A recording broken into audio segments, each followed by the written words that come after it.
Assalomu alaykum. Anglayotganinglar tarixiy roman G'ani Batur. Avtori Ziyo Samadi. Bovisining qarisini ko'rishi bilan cho'nakdan-cho'nakka otlab yo'l ustiga chiqib, to'xtab qolgan cho'lpon kayniga yanmoq bo'lishiga bovisi varqirdi. O'z bolamiz, qochmasangmi bo'ladi, qizim. Yigit otdan irg'ib tushdi-da, Nusrat buvayni ko'tirib degidek yerga tushardi. Cho'lpon qiz ro'molining bir uchida o'zini qiyo yipib, mehmonga egilib salom qildi va otning chulvurini qo'lga ilib, mom yog'och tarafga yetilab mangdi. Yigit bo'lsa turgan joyida qaqqan qo'ziqdek turibla qoldi. Uning og'ziga "Rahmat singlim, otni o'zim bog'lay" degan ibora keldi-yu, lekin un chiqarib aytolmadi. "Qizim, mehmonni barangliqqa boshlag'in." "Xo'p, bova." Cho'lpon bilakdek ikki o'rim chechini yelkisida o'ynatib, ikki qiri bo'kkida gullar echilgan yo'lda yigitning oldiga tushib, barangliqqa boshlab mandi. Pishqan qo'g'inlar va rang-murang gullarning illiq puroqlari qo'shilib, qo'g'inliq ichi atir sepgandek ko'ngil shodlig'ini qo'zg'ab, xush kayfiyat beg'ishlab turardi. To'rt atrofidagi irqchilarda tog' suyi shirg'ib eqib turgan ta'mlik barangning ichi salqin, chinidek pokiza, saramjon. Barang ichini chiroq poy ustida pildirlab yinib turgan moychiroq yo'rtib turibdi. Osti bo'ra, ustiga olicha silingan supicha o'ttirsida dugulak jo'za, jo'za ustida pichilib kosa qilingan tavus, qo'g'inlar qo'yilgan. Qo'g'inliqning ko'rki, lazzati mana shuningda. Cho'lpon barangning bir chetidagi buguluk ustidan quroq ko'rpichini ilib, jo'zining yiniga yoydida, ikki qo'lini ko'ksiga ilib, beshini tuvan ekkan holda "Xush kelibsiz" deb mehmonni o'ltirishga taklif qildi. Mehmon o'z navbatida "Salomat sohibxona" deb fotiha qildi. Ko'rpichiga o'ltirib, "Bemalol o'g'lim, bemalol. Mana yozning nozu ne'matlari bizni kutib turibdi" dedi mehmonni jo'ziga taklif qilib. Shu oraliqda g'ipla qilib chiqib ketgan cho'lpon qo'lida qo'ngan chilapcha ko'tarib kirdi. "Qo'lingni yuvamsan, o'g'lim?" "Xo'p." Uning qo'liga birinchi qitim qiz bola suv qo'ygani mushu edi. Qiz qo'lidan quyilgan suvning har bir qatrasi uning olqini orqali qon tomirlarga tarqalib, butun vujudi uyg'onib ketgandek bo'ldi. Qumg'andagi suv tugay deb qoldi. U qo'lini tortar emas, "Bo'lar endi" degandek kulga aralash yutilib qo'ydi cho'lpon. Shundala esini yiqqan yigit xijolat bo'lib qizga qaradi. Ikkisining ko'zlari birinchi qitim uchrashdi va ikki yurak tangla ig'ib ketgan edi. Qiz sungan oq cho'ta lo'ngiga qo'lini surtib, o'rniga o'ltirdi yigit. Qiz bo'lsa sirtqa chiqib, bir qo'lida choy damlangan mis cho'gun, yana bir qo'lida ko'kbosh qo'noq silingan sopol tovoqni ko'tarib kirib, jo'za ustiga qo'ydi. Ikki piyolaga choy quyib, mehmonga va bovisiga sunib, "Xush kelibsiz" deb yana ko'zdan g'oyib bo'ldi. Cho'lpon ingishib piyolani sungan chog'da qizning tingan va sal-pal terlagan tenining hidi yoq, hid emas, Rossiyada bo'lgan qizlarga xos, olamda hech bir puroqqa o'xshamaydigan illiq, erlik ehtirorisini qo'zg'aydigan xushpuroq yigitning dimig'iga urilib, u shu puroq kayfiga g'arq bo'lgan edi. "Sen o'g'lim" dedi piyolani tutgan siri jim o'ltirib qolgan yigitga xitoban buvay. "Bahuzur muno ne'matlarni yegin, man namozni o'qib olay." Mehmon yigit yolg'iz qoldi. U nimani baldur, nimani keyin yeyishni bilmagandek birpas tengirqab o'ltirdi-da, yengila cho'lpon qiz pishirib kirgan qo'noqqa qo'l uzatdi-yu, ko'z oldida ismi jismiga loyiq o'moq, uz, budruqqina dehqon qizi qadilib turgandek sizim ichira qiz kirib chiqib barangning eshigiga telmurgandek qarab qoldi. Barang'a yamashqan qapoqning yo'pirmoqlari shildirilgandek, kimdir cho'nakni otlab o'tgandek qildi-yu, yana jim. Balki tog' shamlida gul shoxlari shildirilidimikin?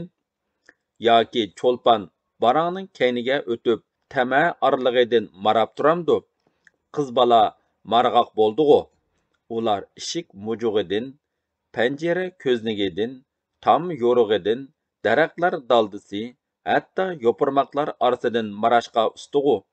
Shu tapda cho'lpon qapoq yo'pirmoqlarini qayirib, mehmon yigitga sap silib, o'lchab pichib, hukm chiqargandir. Balki etingdan xotirjam bo'l, o'g'lim, deb kirib keldi Nusrat buvay. Shapaqlarni ushoq to'g'rab, kepak aralashtirib berdim. Qo'g'in shapig'i ot jonivorning tukini maxmaldek parqirtidi. Oy, jo'zidagi narsalar tizg'an peti turibdi-g'u. Qaysar yigitga tortinchoqlik yarashmaydi jumo. Billa o'ltirib yeyli dedim-da. Yolg'on aytishga majbur bo'ldi. Bayotin shirin, lekin chechilang'u xiyollarga band bo'lgan yigit. Tang yegan tanga. Bu ma yaxshi xuluq. Nusrat buvay qo'ltiqlab akirgan ikki qo'g'inni beshak shirin bilan sabza nozukni yerga qo'yib, aylangan qo'y terisi ustiga o'ltirdi. Qani o'g'lim, baqayli, bismillah, deb kasa qilingan qo'g'inni og'ziga soldi. Mehmon yigit bu noz ne'matlarni cho'lpon qizning qo'li ajri borlig'ini, shuning uchunmi tangsiq lazzatli ekanligini diliga pukib, huzurlanib yedi. Shirinligiga opirin o'qidi. Yoshlik chig'ida bir mezgil G'uljida yashab, Baytulloh madrasida 4-5 yil tahsil olgan Nusratning shariat qoidalari, diniy falsafalardan xilila xabari bor bo'lib, tarixga ko'parak ko'ngil bo'ladigan, maktablarni ichish, xalqni ma'rifatga da'vat qilish yo'lida jon ko'ydirgichlarning biri bo'lgan Nusratdin xo'vuplangan mutaassib mullalar, johil boy zimindorlar, mustabid mustamlikchi Xitoy hukmronlari Shangan, Dotaylarga shikoyat yezib, Nusrat xalfatni bola o'qitishdan tamoman cheklab, yangicha maktablar eshiklarini taqab, dahrilar ugisi atalgan uning uy ro'zgoriga o't qo'yitishgan edi. Faoliyati cheklanib, nazarband holatda hayot kechirishga majbur bo'lgan Nusrat xalfat Qosh daryosining u qanotidagi oson yuzidan daryoning bu qanotidagiOvat yilsiga ko'chib keldi. Zakisidan tortib qulig'iga singan suyumli Qosh daryosining shovqinidan neri ketgisi kelmadi, lekin ikkinchi qitim o'ylanmadi. Yolg'iz navrisi cho'lponni qatorga qo'shish, uni baxtli qilish ko'yida yashang'iniga qaramay qo'liga katman oldi. Ana shundan buyon do'sti etiz, ko'ngil xushi Qosh daryosi va baxti yolg'iz navrisi cho'lpon.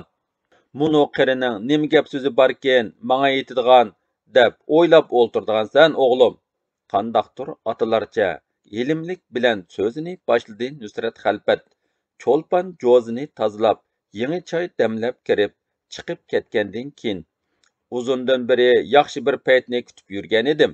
Mana shu payt bugun keldi.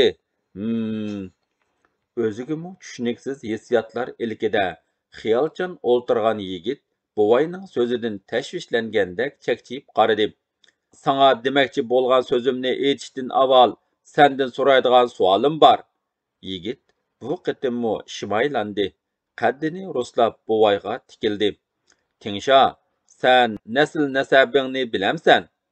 İmtihan olgandek to'satdan berilgan bu tariqa savolni yigit kutmagan. Aksicha, o'ylanganmi? Qariying bormi? Deganga o'xshash savollarni birar deb o'ylagan edi. Buvay uningga umrda anglab boqmagan savolni berdi. Lekin pam parasti bor yigit nasl nasab chetilib kelganlikdan bir ma'nodagi so'z bo'lsa kerak deb qiyos qildi-da, yiqmay javob berdi. Uran yuratimni demoqchisiz-g'u? Shundoq, qani sanab ko'rchu. Yigit 4 otig'icha sanab to'xtab qoldi. Chilishda, chipishda, so'zda, bas-basda shu kamgacha yengilganligini bilmagachkimikin, xijolat bo'lib yerga qaradi va puh desam uchib ketadigan munu qari oldimni to'sab qo'yda, deb o'ylab ichida afsuslandi u. Er yigit, dedi Nusrat texmi paturvaroq. Ang bo'lmaganda 7 otasigacha bilishi shart. Eng avval o'zingning kimligingni bilishing kerak. O'zining kimligini bilmagan odam el yurti va millatining kimligini yaxshi bilmaydi-da. Bu olamda nima qilib, nima etganligini yaxshi tushunmaydi. Qarg'ularcha hayot kechirdi. Nima qilib etganligini takrorladi yigit. Bu taraf uning hayotidan ilingandek ta'sir qildi ehtimalim. U Nusratga davom qil degandek tikilib qaradi. Sana va sen siyaqi yosh, baquvvat, idraklik avlodlar bilishga tegishlik ishlar ko'p. Sen yoshlig'ingga, talva kuchingga masliging kelib, ba'zan o'zingning kimligingni, kimni yoqlab, kimga yoqa yirtishni unutib qilishing mumkin. Sen ajdodlaringning kim ekanligini va ularning qilgan ishlarini yaxshi bilishing shart. Ularning izini besishing kerak. Sen bo'lsang el yurtga nomi tunilgan mening yaqin birodarim. Nima? Yigit o'rnidan qo'zg'alib ketdi. Setivaldining yosh vaqti xuddi quyib qo'ygan sen. Shu topda mening oldimda yosh Setivaldi o'ltirgandek his qilaman. Nusrat xalpat xotirasini jamlamak bo'ldimi yoki yoshlik davrini eslab qalbi tavrandimi o'ylanib qoldi. Yigit bo'lsa bovsi haqida, uning bo'kiligi, marganligi haqida anglashga taqazzo holatda buvayning og'ziga talmurib shuk o'ltiribdi. Sening buvangni Setivaldi margan deb bekor atamagan. So'zini davom qildi Nusrat. Eli g'azotida fidoyilar qatorida Setivaldi ikkimiz bor edik. U 20 yoshda, men 17 yoshda edim. Erning erini sinaydigan janglar bo'ldi. Setivaldi Sadir Palvonning qo'ldoshlaridan biri bo'lib, Suydung, Kura, Boyanday janglarida margan ataldi.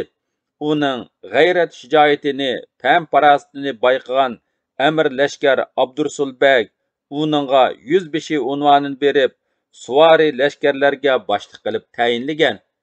Xalq ichida ba'zida Setivaldi margan, Setivaldi palvon deb atishib bekor emas. Bovisining ta'rifini anglab, razman bo'lgan yigitning Nusrat xalpatga nisbatan ixlosi ortishga boshladi. Dilkash odamning bir suhbatida odamni o'ziga jalb qiladigan xususiyati bo'ladi-ku. Nusrat apandi shu fazilatdan xoli emas edi. Mehmon yigit buvayning do'ng ustida turib, "Yo'ling bo'lsin, o'g'lim" degan yiqimliq ovozni anglagandila, salobatlik oqsoqolga ixlos qo'zg'algan edi. Mana u endi buvisining qurdishi, do'sti bo'lib chiqdi. Baxtlik uchur cho'lponchu. Yigitning yuragi qepidan chiqib ketadigandek urg'ib ketdi va tashvishlanib buvayga qaradi. Xayriyat, dal shu daqiqada nimaningdir vaqtida yerilgan ovozi anglandi. "Qo'g'on" dedi beshini shinoyitib Nusrat. "Savza nozuk" degan qo'g'on qiyomiga yetganda ashundoq. Kechsi po'jangizni otgandek vaqildab yeriladi. Ana quloqqa xuddi nag'ri chalgandek yiqimliq anglanadi. Dehqon ajrining payzi shuningda o'g'lim. Kunduzi palak yeyib, kechsi xamaklaydi. Cho'lpon kirdi. Uning qo'lida 2 savza nozuk. "Voy aqlligim, voy zerigim, seni qichqarg'ini turatdim, ko'nglimdikini topding. Aka, berini manga, berini akangga tut. Bunichu tilishning hojati yo'q. Mushundaqla vashanglapla yesang, huzur qilasan" dedi-da, chak ketgan yeridan shirnisi temib turgan posti qora, go'shi seriq qo'g'inni tishlab yeyishga boshladi Nusrat. Mehmon yigitmi Nusratga agashdi-yu, qo'g'inni bir tishlab ko'zining qirida qizga qaradi. Qiz illiq tabassum aylab, shamoldek siyliq minib chiqib ketdi. Gul g'unchisiga taxlit qiz o'zida namoyon bo'lgan shu g'ilpal tabassum yigitning ko'z oldidan hech ketmadi. "Sening ajdodlaringdan" uzilib ketgan so'zini davomlashtirdi Nusrat. "2 avlodning nomi atoqliq ekanligini qulog'ingga quyib qo'ymoqchiman. Eng cho'ngi 7-chi buvang Osmonning qaysarligini anglaganmiding?" Ikkinchi qitim chos ovoz berilmaginiga xijil bo'lgan yigitning beshi tuvan sangilidi. Mushu kamgacha hech kimning oldida munchilik xijolatchilik tortmagan mag'rur yigit 80ga yetgan o'limtik qarining oldida qizirib qoldi. O'qimaganlikdanmi, dadasidan namoz tariqalarini, kalta-kulta oyatlarni yodga o'qib bilvolgani bo'lmasa, maktab deganning bo'sog'isini atlab boqmaganda, agar o'qigan bo'lsa, o'zining, boshqalarning tarixini, o'tmishini bilgan bo'ladi. Mushu qarining bilarmanligidan qolmas edi. Milodiy yil hisobi bo'yicha davom qildi yigitning uyalganiga parvo qilmagandek Nusrat. 1759-yili Jovxuy Jangjun boshchiligida Xitoy qo'shinlari elimizga besib kirgan chog'da vatanni qo'g'dashda jon fidolik ko'rsatganlarning biri sizning cho'ng bovang Osmon bo'lgan. Davlat markaziy Yarkentni qo'g'dash jangida Qarasu, To'ng'uzluq degan joylardagi qiyomat janglarda Jovxuy qo'shinlariga zarba berib, chekindirganlarning ichida Osmonning qaysarligi alohida qayd qilinib, uningga Pangsat unvoni berilgan. Mundaq degan, bovasidan iftixorlangan yigitning ko'zlarida mamnuniyatlik uchqunlari chaqnab ketdi. Afsuski, pig'on chiqardi Nusrat. Yana shu ichki nizo, oq tog'liq, qora tog'liq yo'lda kasal tufayli mag'lubiyatga uchrab, umumiy yuzlik qirg'indan keyin bir turkum mahkumlar ichida bovang Osmon, Pangsat boshliq xotan qaraqashliqlar bo'lgan. Bizning aslimiz xotanlik ekanda. Shundoq, Sodir palvonmu asli xotanning Guma degan yeridan. Ha, mundaq degina. Sodir bilan bir yurtliq bo'lganligiga tamanno qilib, qaddini ro'sladi yigit. Osmon Pangsatni o'qoq tortgan xotan qarqashliqlar mashaga, uch daryoning chetilgan yeri Avral tig'ining janubiy etigiga yerlashgan va bu tavani Qashqarabog' deb atashgan. Shuningdan buyon avvallarda Nilqi daryosi deb atiladigan daryo Qosh daryosi deb nom olgan. Agar buva, dedi buva iborasini ayrimcha muhabbat va hurmat bilan qayd qilgan yigit. Sen bu gaplarni demasang, kimligimizni bilmay bosh purkab yurdikanmizda. Bosh purkab yurganlar ozdamsan. Hamma kasofatlik shu hech narsani bilmaslikdan, beparvolikdan bo'lyotidi. Nusrat hosirg'andek tiniq oldida davom qildi. Nerisini surishti qilmayla, Xotandan chiqqan Osmondan boshlasang, Osmon, uningdan Islom, Islomdan Bovdun, Bovdundan Xudoberdi, Xudoberdidan Setivoldi, Setivoldidan Mehmet Boqi, ondan sen, Abdulg'ani. Men degan 7 ota mana shular. 7 ota bilib qo'y. Osmon bilan Tilivoldi ozodlik tug'ini egiz ko'targan isyankorlar. Isyankorlar? Unlik takrorladi qalbi tavrangan G'ani. Uning ko'z oldida qurol asla taqagan Setivoldi bilan Osmonning sumbatliq simasi gavdlandi va uningga qo'zg'al degandek namoyon bo'ldi. Egisining o'rnidan turganligini sezgandek, dal shu an ko'ran qashqa qattiq kishnivatdi. Sen qo'zg'alma, etingga men qarab kiray. Men qaytay, ruxsat so'radi G'ani va cho'lponni anglasin degandek unlik. Yaxshi mehmon bo'ldim. İbarlik gaplarni angladim. Hammasiga rahmat. Rahmatga tushliq ish yo'q. Muno shaltoqlarni yegining bo'lmasa, tuzukkina mehmon qilolmadik. Agar naga shuncha aldiraysan, qo'nib qol. Cho'lpinim qo'g'in halvasi qilib beradi. Cho'lponning ismi qistirilganda G'ani yana ishkilinib, o'rindan qo'zg'alganiga ukundiyu, lekin yoshlik g'ururi ustun keldi.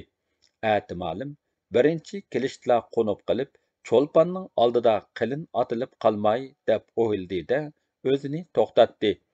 Qo'g'in halvasi yana bir qitimga omonat qolsin. Mushuning bilanla yo'lim to'silib qolmas. Sana har dam yo'l ochiq. Sen og'inamning navrisida. Sen otliq, men hastayoqda.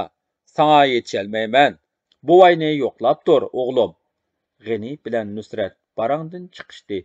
Ağamcha bo'yi ko'tarilgan oyning nurida barang cho'risidagi rang-murang gullar, soy teshidagi g'uchchida yetishgan qo'g'in tovuzlar tovlanib, Tağ salkinide zilva qonaqlarning köpüklері liңişip, yopurmaqlar şox qızlar pichirlashqandek yeqimliq shildirlab, shu qadar qovnaq manzara hosil bo'lganki, qo'g'inliqdan uzilib chiqib ketgun kelmaydi.